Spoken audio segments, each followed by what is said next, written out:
सभी को नमस्कार मित्रों। आज हम देखेंगे रिश्तों का सुख। आओ अपने रिश्ते को बेहतर बनाएं। हमारी मूल चाहना निरंतर तृप्ति और सुख। अपने जीने को देखें तो निरंतर तृप्तिपूर्वक जीना आप हम सभी चाहते ही हैं। कोई भी आदमी अपने जिंदगी में दुख को नहीं चाहता, समस्या को नहीं चाहता, लेकिन न जाने चाहने के बावजूद भी आए दिन हम अनेक सारी समस्याओं को झेलते ही रहते हैं एवं उसके फल परिणाम में दुख भी महसूस करते ही हैं। अपनी जिंदगी में इस दुख के कारण को पहचानने की जरूरत है ताकि उन्हें पहचान कर एवं पहले से ही उनसे बचाव का उपाय करके हम दुखों से बच सके। दूसरे शब्दों में कहें तो सुखी होने के लिए आवश्यक क्रियाकलापों को पहचानते हुए एवं उन्हें सुनिश्चित करने की जरूरत है। सुविधा हमारी एक जरूरत। मनुष्य को सुखपूर्वक जीने के लिए सुविधा एक मूलभूत जरूरत है। यहाँ सुविधा का तात्पर्य भोजन, कपड़ा, घर, गाड़ी जैसी वस्तुओं से है जो हमारे शरीर को स्वस्थ बनाए रखने के लिए या उनकी स्वाभाविक गति को बढ़ाने के लिए जैसे गाड़ी आवश्यक है। इन सुविधाओं के अभाव में शरीर बीमार होने लगता है। जैसे यदि खाने के लिए पेट भर भोजन न मिले, सर्दी गर्मी से बचाव के लिए आवश्यक कपड़े या घर न हो तो शरीर स्वस्थ नहीं रह सकता। इन वस्तुओं का अभाव हमारे लिए समस्या एवं दुख का कारण बनता है। आजकल ये वस्तुएं बाजार में पैसे से मिल जाती हैं, किंतु इनको उत्पादन एवं प्रोसेसिंग करते बनाते समय यदि गुणवत्ता सुनिश्चित नहीं की जाए तो कितना भी धन देकर इसे नहीं पाया जा सकता। उदाहरण के तौर पर बड़े शहरों में साफ हवा, साफ पानी, शुद्ध भोजन आज एक ख्वाब हो गया है। त्योहारों के अवसर पर बिना मिलावट के घी, खोया या मिठाई शायद ही बाजार में उपलब्ध होती हो। ऐसी स्थिति में तो पैसे देकर भी गुणवत्ता युक्त सुविधाएं नहीं मिलती हैं। तृप्तिपूर्वक जीने के लिए संबंध निर्वाह भी एक आवश्यकता।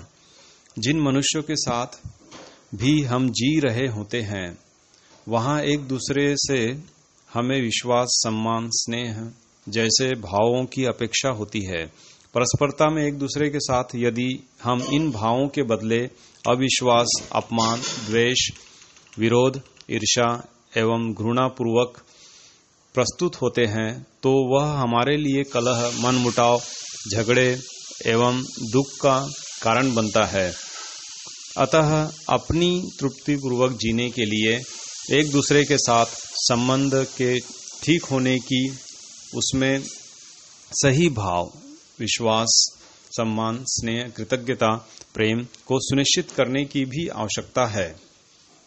संबंध का तात्विक आधार प्रकृति, कायनात में पेड़ पौधे, पशु पक्षी, ग्रह गोल आदि अनेक इकाइयां हैं। मनुष्य भी इन्हीं में से एक है। ये सभी इकाइयां प्रत्यक्ष या अप्रत्यक्ष रूप से एक दूसरे से जुड़ी हुई हैं तथा आपस में पूरक भी हैं। इसी क्रम में मानव भी अस्तित्व की अन्य सभी इकाइयों से जुड़ा हुआ है। मानव का अन्य मानवों के साथ यह जुड़ाव ही संबंध है और इस संबंध में परस्परता एक दूसरे से भावों की अपेक्षा के रूप में व्यक्त होती है।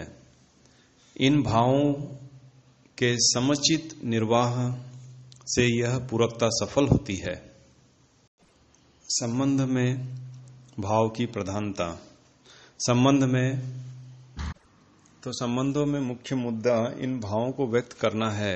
इन भावों को परस्परता में व्यक्त करने के लिए स्वयं में इन भावों का होना जरूरी है, न कि सुविधाओं का होना। सुविधा या धन कि कभी कभी संबंध के निर्वाह में जरूरत पड़ती है, पर ये बहुत महत्वपूर्ण नहीं है। जैसे यदि मेरे मन में आपके लिए सम्मान का भाव हो तो मैं उसे हाथ जोड़कर व्यक्त कर सकता हूं, नमस्ते बोलकर कर सकता हूं, पैर छूकर कर सकता हूं।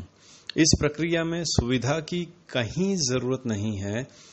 इस तरह जब हम कड़वे वचन बोलकर, दूसरों को गाली देकर, एक दूसरे की निंदा करके या थप्पड़ मारकर अपमानित करते हैं तो इसमें भी सुविधा का कोई रोल नहीं है। इसी तरह परस्परता में विश्वासपूर्वक जीने के लिए भी पैसा खर्च करना जरूरी नहीं है। संबंध में मूलतः भाव निर्वाह की प्रधानता, न कि सुविधा की। सुविधा एवं संबंध में भाव, ये दोनों ही हमारे तृप्तिपूर्वक जीने के लिए जरूरी हैं। इन दोनों में यदि प्राथमिकता तय करें तो संबंध में भाव की वरीयता, प्राथमिकता दिखाई देती है। तो आप इस रूप में देख सकते हैं कि यदि घरों में संबंध में एक दूसरे के लिए भाव, विश्वास, सम्मान, स्नेह, ममता, कृतज्ञता आदि ठीक हो और सुविधाएं थोड़ी कम हो तो उतनी ही सुविधाओं में हम मिल बांटकर कैसे जी सके, इसके लिए हम सोचते हैं। जबकि दूसरी ओर घर में सुविधाएं बहुत हो किंतु आपस में विश्वास, स्नेह, प्यार का अभाव हो तो उन्हीं सुविधाओं को अधिक से अधिक हड़प लेने के लिए लोग झगड़ा करते हुए एक दूसरे के खिलाफ षड्यंत्र रचते हुए दिखाई देते हैं। किसी भी सामान्य से गांव, शहर में, अखबारों में, टीवी के सीरियल्स में आप इन घटनाओं को देख सकते हैं। इसे एक उदाहरण से समझें। जिन लोगों को हम अपने संबंधी के रूप में स्वीकारते हैं, जिनके प्रति हमारे मन में भाव ठीक रहता है, जैसे हमारे बच्चे, पत्नी, माँ बाप, भाई बहन, मित्र आदि, तो हम कमाई गई सुविधाओं का अधिकांश भाग उनकी जरूरतों को पूरा करने के लिए खर्च कर देते हैं। दूसरी तरफ परिवार या समाज में ही जिनके साथ हम संबंध को नहीं देखते हैं, जुड़ाव को नहीं महसूस करते हैं, उनसे सुविधा छीन लेने को, उनका शोषण करने को, उनसे घूस लेने को भी हम तैयार हो जाते हैं। आपने 20 दिन पहले सुबह नाश्ते में क्या खाया होगा, रात को डिनर में सब्जी क्या खाई होगी, कपड़े किस रंग के पहने हो, ये शायद आपको याद हो, शायद ही याद हो, किंतु 10 साल पहले या 20 साल पहले भी यदि किसी न किसी ने आपका अपमान किया हो, किसी ने आपके साथ धोखा किया हो, अविश्वास किया हो, तो वह आपके जहन में ऐसे अंकित रहता है जैसे अभी कल की ही घटना हो। आप अपने पिछले 30, 40, 50 सालों की जिंदगी में वैसे क्षणों को याद करने की कोशिश करें जिसने आपको बहुत प्रसन्नता दी हो या बहुत दुख दिया हो। आप देखेंगे कि उसमें से ज्यादातर संबंध में भाव से, परस्परता में पहचान एवं सम्मान के मिलने या न मिलने से जुड़ी है, न कि सुविधाओं से। संबंध में आज हमारी स्थिति, अपने घर परिवार में, नाते रिश्ते में, इष्ट मित्रों के साथ हम संबंध पूर्वक अच्छे से जीना तो चाहते हैं, लेकिन बहुत चाहने के बावजूद भी हमारे ज्यादातर दुख इन्हीं संबंधों में है। अगर संबंध में होने वाली समस्याओं को देखें तो ये ज्यादातर उन्हीं के साथ है जिन्हें हम अपना मानते हैं, जिनका हम शुभ चाहते हैं। कौन माँ बाप होंगे जो अपने बच्चे का शुभ, हित, भला नहीं चाहते हैं। दूसरी ओर आप बच्चे का शुभ, भला नहीं चाहते और बच्चे तो आज के दिन 12, 15, 18 साल तक होते होते ज्यादातर बच्चों के मन में माँ बाप के लिए शिकायतें भरी होती हैं। उन्हें ऐसा लगता है जैसे माँ बाप ही उनके सबसे बड़े दुश्मन हो। पति पत्नी जब ये एक दूसरे से शादी करते हैं तो इसी उम्मीद से कि हम साथ साथ मिलकर सुखपूर्वक रहेंगे। दुखी होने के लिए तो कोई शादी करता ही नहीं। उन्हीं जोड़ों से शादी के 2, 3, 5 साल बाद मिले तो एक दूसरे के प्रति शिकायतों से भरे मिलते हैं। कहीं कोई इन शिकायतों को व्यक्त कर देता है तो कोई इन्हें अपने अंदर ही अंदर दबाकर घुटते रहता है और भयंकर किस्म की शारीरिक बीमारियों का शिकार हो जाता है। परिवार में जब भी हमारा एक दूसरे से मनमुटाव होता है, विरोध होता है, झगड़े होते हैं, तो हम कुछ समय बाद उसे भूलकर या सुलझाकर या उसके लिए कुछ उपाय करके फिर से बेहतर जीने का प्रयास करते हैं। परंतु कुछ समय बाद भी फिर किसी न किसी बात को लेकर विवाद हो जाता है। हमारे नहीं चाहने के बावजूद भी ऐसा क्यों हो रहा है? आखिर कहाँ चूक रहे हैं हम? इस सवाल की तह में जाने पर यह पता चलता है कि एक दूसरे के साथ अच्छा जीने की चाहना होने भर से अच्छा जीना नहीं हो जाता। अच्छा जी पाने के लिए तो संबंध की समझ होना, संबंध में भावों की समझ होना, हर स्थिति परिस्थिति में उन भावों के साथ हम कैसे जी सकें उसकी समझ होना आवश्यक है।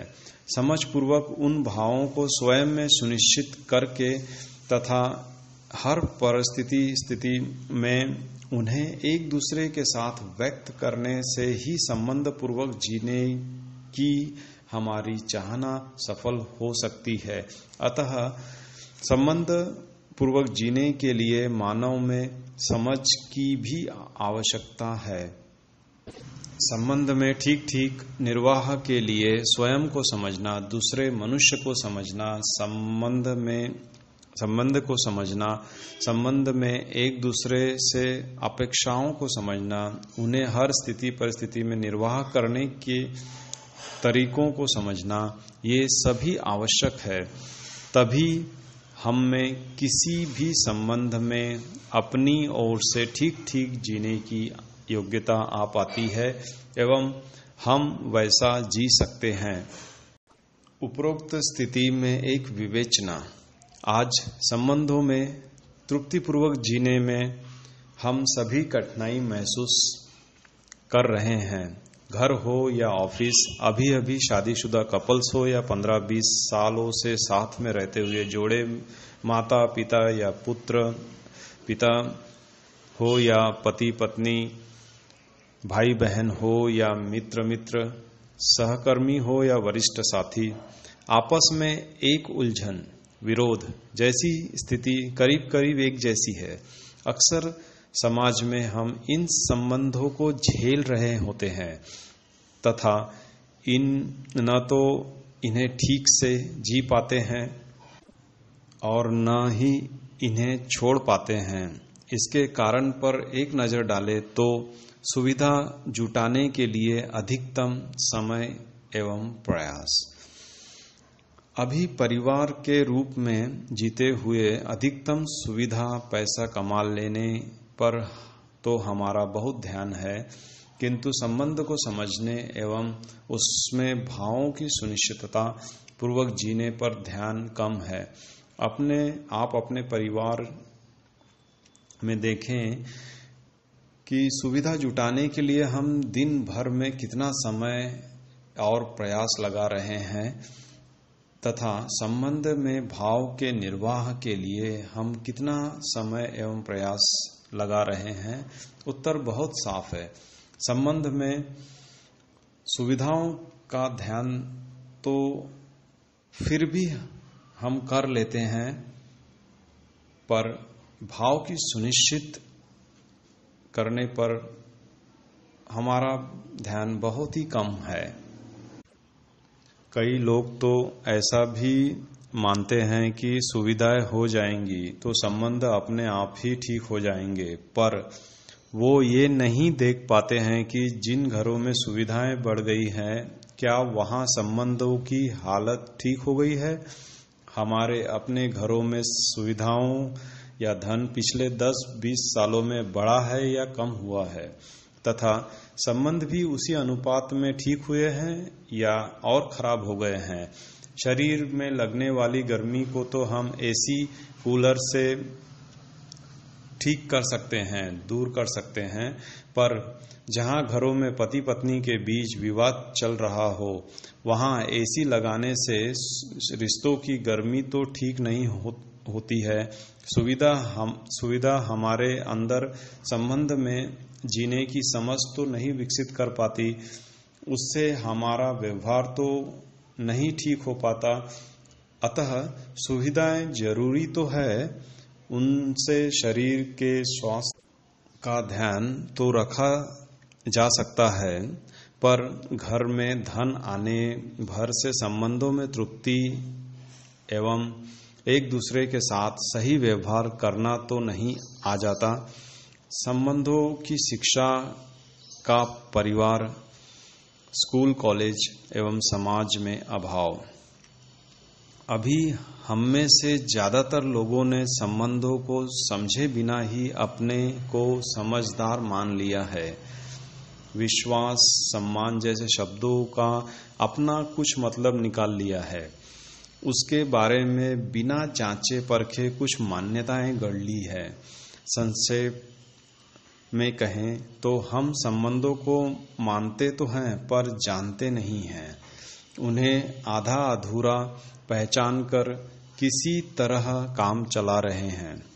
इसमें दोष किसी एक व्यक्ति का नहीं, बल्कि समाज और व्यवस्था के रूप में ही हम संबंध के महत्व को समझने एवं उसमें भावों को सुनिश्चित करने के ऊपर ध्यान नहीं दे रहे हैं। हमारी 15-20 साल की बचपन की शिक्षा के पाठ्यक्रम सिलेबस से यह नदारद है। हम बड़ों के जीने में इसका अभाव दिखता है। समाज में तो कई बार संबंध के बदले विरोध, द्वेष, चालाकी, गलत प्रतिस्पर्धा करके धन पद इकट्ठा कर लेने वाले को ही सफल माना जाता है। इसलिए बच्चे संबंधों को न तो घर परिवार में सीख पाते हैं, न स्कूल कॉलेज से, न समाज की संस्कृति सभ्यता ही इन्हें इस दिशा में कुछ प्रेरणा दे पाती है। हम बार बार लोगों से यह प्रश्न पूछते हैं कि आप किसी बच्चे को स्कूल न भेजें, गणित विज्ञान न पढ़ाएं और 15-16 वर्ष का होने पर उसे 10वीं बोर्ड की परीक्षा में बैठा दे, तो वह पास होगा या फेल? उत्तर स्पष्ट है कि फेल ही होगा। यही हालत परिवार में जीते हुए संबंधों के इम्तिहान में हम सभी की है। संबंधों को देखने की दृष्टि में एक चूक, हमारे परस्परता में जीने का ढंग ऐसा हो गया है कि दूसरे व्यक्ति ने मेरे लिए जो ठीक किया है उसे हम अपना अधिकार मानकर भूल जाते हैं, पर जो उसने मेरे साथ ठीक नहीं किया है उसे याद रखते हैं। अगला भी हमारे साथ ऐसा ही कर रहा होता है।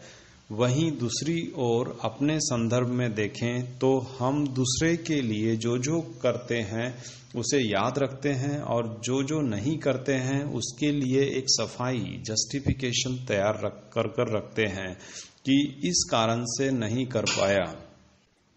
अतः हमें अपनी कोई भी गलती नहीं दिखती और एक दूसरे से शिकायतों की एक लंबी लिस्ट लेकर हम घूमते रहते हैं। अगर हम दूसरों के किए पर ध्यान नहीं देते हैं तो हमारे में कृतज्ञता विकसित होने का प्रश्न ही नहीं उठता है। और अगर सिर्फ दूसरों की कमी पर ध्यान दे रहे हैं तो एक दूसरे से शिकायतों के अलावा और कुछ भी हाथ नहीं लग सकता। उदाहरण के लिए, घर में रोज हमें पौष्टिक स्वादिष्ट खाना बना हुआ मिलता रहे, हम उसकी प्रशंसा नहीं कर पाते हैं, किंतु एक दिन खाने में नमक कम हो जाए या मिर्च कुछ ज्यादा हो जाए तो हम यह बताने लगते हैं कि इतने सालों में तुमने खाना बनाना भी नहीं सीखा। संबंधों में देखने का यह नजरिया, देखने की यह गलत दृष्टि हमारी एक मूलभूत समस्या है और दुर्भाग्य से हम अपने में इस कमी को देखने के बदले दूसरे में कमी देखकर उसे सुधारने का कार्यक्रम बनाते चलाते रहते हैं। दूसरे से भाव पाने पर ज्यादा ध्यान, खुद देने पर कम। संबंध में एक और समस्या यह दिखाई देती है कि एक दूसरे के साथ जीते हुए हमारा प्रधानतः ध्यान इस बात पर होता है कि दूसरे मेरे साथ कैसे प्रस्तुत हो रहे हैं, न कि इस बात पर कि मैं उनके साथ कैसा प्रस्तुत हो रहा हूं। ऐसी स्थिति में हम दूसरों से इन भावों की अपेक्षा तो रखते हैं, पर अपनी ओर से हम इन्हें सुनिश्चित कर नहीं रहे हैं या नहीं, इस पर हमारा ध्यान नहीं होता है। चूंकि हम संबंध एवं उसमें अपेक्षित भावों को समझकर उसे स्वयं में सुनिश्चित करने का काम नहीं करते हैं, इसलिए वे भाव हमारे में स्थिर नहीं हो पाते हैं। स्वयं में स्थापित नहीं होने के कारण हम परस्परता में भी इसे व्यक्त नहीं कर पाते हैं। इसलिए एक दूसरे से विश्वास, सम्मान, स्नेह आदि भावों की अपेक्षा होने के बावजूद भी वह परस्परता में सुनिश्चित नहीं हो पाती है। ऐसा जीते हुए हम दूसरों के साथ व्यवहार में भावों की छोटी सी छोटी कमी भी दिख जाती है, हमारे मन में अंकित हो जाती है, पर स्वयं पर ध्यान नहीं होने के कारण अपनी ओर से होने वाली कमियों पर ध्यान नहीं जाता है।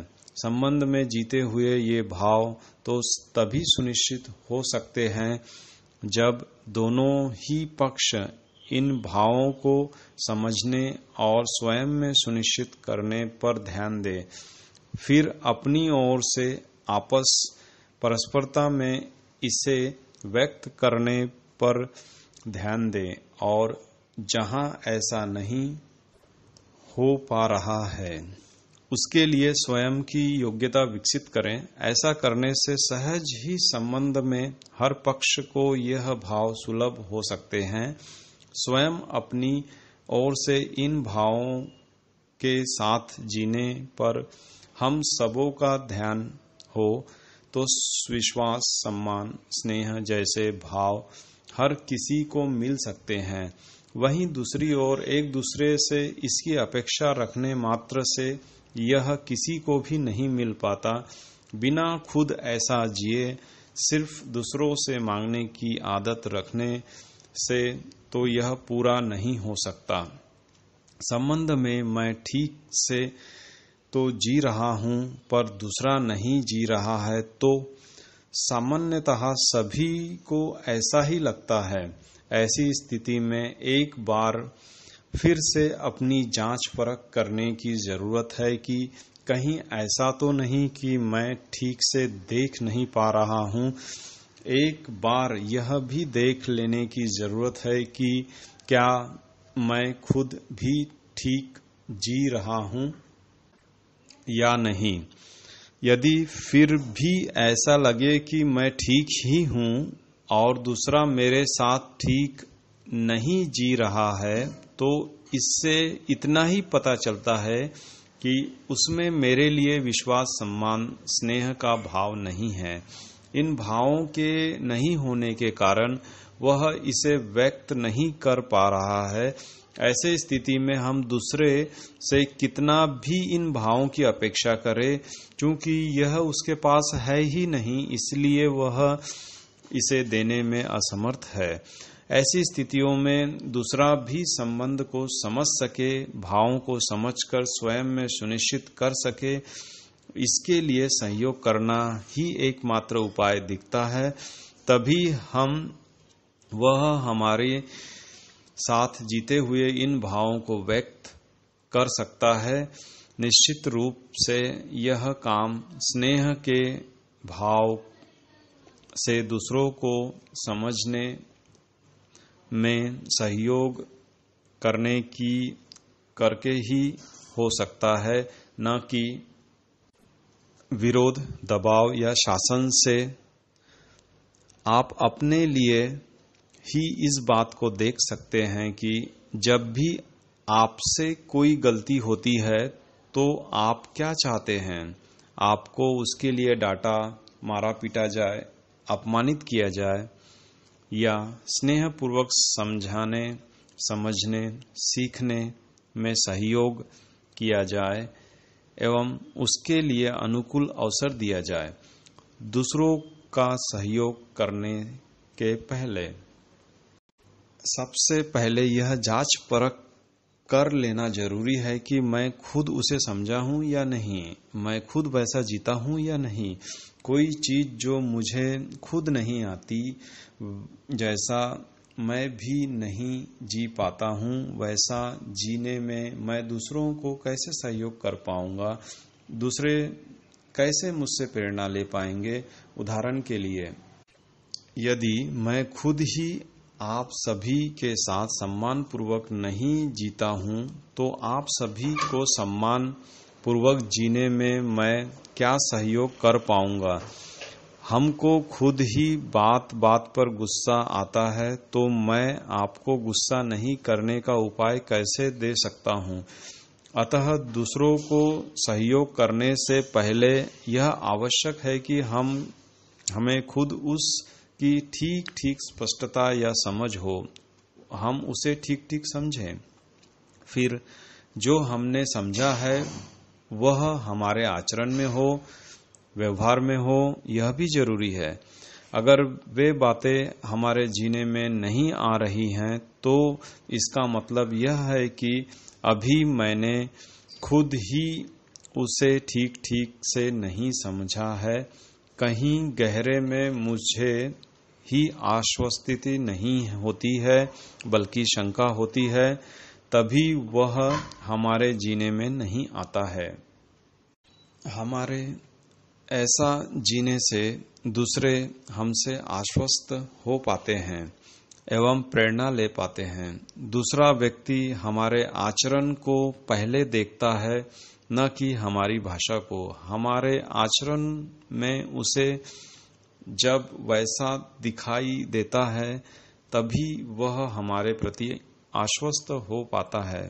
सिर्फ भाषा में कुछ बोलने भर से वह दूसरों तक नहीं पहुंच पाता है। यदि हम हमारे आचरण में न दिखे, तो मैं दिन भर विश्वास, सम्मान, स्नेह पूर्वक जीने के ऊपर खूब बोलूं, किंतु मैं आपको वैसा जीता हुआ न दिखूं, तो आप मुझसे कितनी प्रेरणा ले पाएंगे? हमारा आचरण ठीक होने से जिस किसी के साथ हम जीने जाते हैं, उसे हमारा आचरण स्वीकार होता ही है। क्योंकि बेईमान से बेईमान आदमी भी दूसरे से ईमानदारी की ही अपेक्षा रखता है। खुद अपमान, द्वेष पूर्वक जीता हुआ आदमी भी दूसरे से सम्मान एवं स्नेह की ही अपेक्षा रखता है। हमारे ऐसा जीने से दूसरे में हमारे प्रति स्वीकृति बनने लगती है। अगले में हमारे प्रति यह स्वीकृति बनना बहुत महत्वपूर्ण है, किसी दूसरे को समझाने के पहले, क्योंकि इसके बाद ही अगला हमसे कुछ सुनने समझने के लिए तैयार होता है। हम में सबसे पहले हमसे समझने के लिए मन बनता है, जगह बनती है और यह स्वीकृति बनती है हमारे व्यवहार से, हमारे जीने से, न कि सिर्फ हमारे भाषण देने से। कब तक हम अपनी ओर से ठीक जीते रहें या ये स्वीकृति बनने में कितना समय लगता है। इसका सरल सा सिद्धांत है, जितना बड़ा गड्ढा उतना ज्यादा समय। अर्थात अतीत में एक दूसरे को जितना ज्यादा हमने घायल कर रखा है, उतना ही समय उसकी भरपाई में लगता है। मोटे तौर पर देखें तो ये एक दूसरे के साथ हमने 10, 15, 20 साल में इतिहास बना रखा है, उसकी भरपाई में 1-2 साल तो लग ही जाते हैं। कई बार तो हम हमारे बदल जाने के बावजूद भी अगले को यह लगता है कि यह इसकी कोई नई चाल तो नहीं है, हमें फंसाने तो नहीं चाहता है। कुछ समय की जांच परख, कुछ और लोगों की फीडबैक के बाद ही उसे भरोसा होने लगता है। इसलिए घर के लोग, हमारे नजदीकी मित्र काफी समय लेते हैं आश्वस्त होने में, क्योंकि यहाँ हमें एक दूसरे के पुराने अकाउंट का काफी पता चलता है। तब तक का धैर्य बहुत जरूरी है। इस स्वीकृति बनने की तुलना हम बारिश में उल्टे रखे कटोरे के साथ सीधा हो जाने से करते हैं। जब तक कटोरा सीधा नहीं होता, तब तक कितनी भी बारिश हो जाए, उसमें पानी की एक बूंद भी अंदर नहीं जाती है। किसी का हमसे सुनने समझने के लिए मन बन जाना कटोरे के सीधे होने जैसा ही है। समझने में सहयोग करने का ढंग, दूसरों में स्वीकृति के बनते ही हमारा जीना ही अगले तक पहुंचता है, न कि हमारी भाषा। स्वीकृति बन जाने के बाद भाषा से भी संवाद हो सकता है, परंतु इस स्वीकृति के बनने के पहले यदि हम किसी को समझाने जाते हैं तो ज्यादा संभावना यही है कि वो रिएक्ट करेगा, हमसे इरिटेट होगा। आज की आधुनिक मानसिकता के तहत संवाद में निम्न बातों का ध्यान रखना जरूरी है। हम अगले को मित्रवत अर्थात अपने जैसा स्वीकार सकें, यह जरूरी है। अर्थात मित्रवत भाव से व्यक्त होना आवश्यक है, न कि दबाव पूर्वक या डांटकर।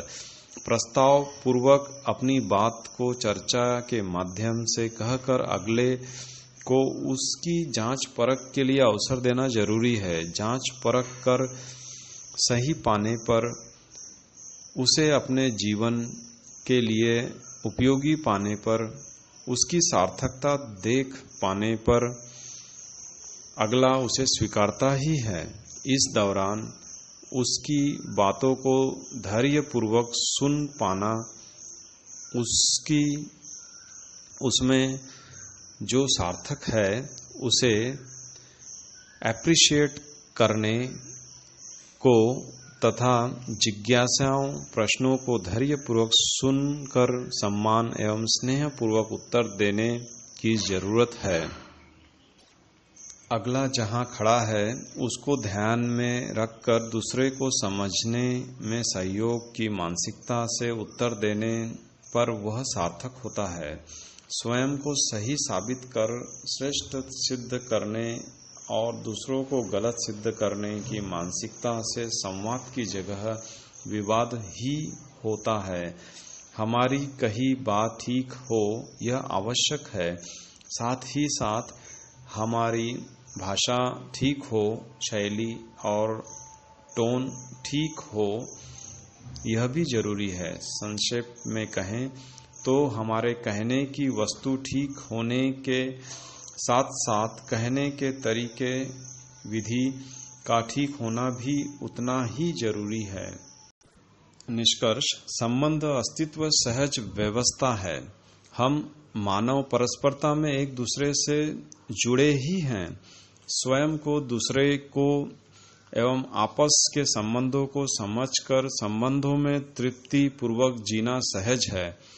संबंध में भावों की जगह सुविधा को वरीयता देने के कारण संबंधों की हालत प्रतिदिन बिगड़ती जा रही है।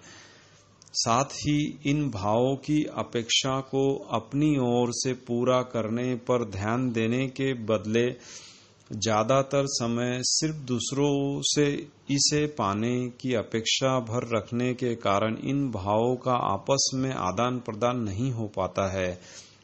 आपस की अपेक्षाओं को समझकर उसे अपनी ओर से निर्वाह करने की मानसिकता के साथ जीने से ही संबंध सफल होते हैं एवं परिवार स्वर्ग बन जाता है। परिवार से शुरू होकर संबंधों के इस फैलाव की पूर्णता विश्व परिवार के रूप में दिखती है, जहां हम हर प्रकार के मानव को अपने संबंधी के रूप में देख पाते हैं। ऐसी दशा में हम सबके शुभ की सोच पाते हैं तथा जिस किसी के साथ होते हैं अपनी ओर से भावों को समुचित निर्वाह करते हैं। संबंध में भाव को समझने की एवं अपनी ओर से जीने की सार्थकता हमें दिख पाए, यह हमारी प्राथमिकता में आ जाए और इस दिशा में हम 2-4 कदम चल सके, इसी शुभकामना के साथ मध्यस्थ दर्शन की ओर से सर्व शुभ के लिए प्रस्तुत है। धन्यवाद।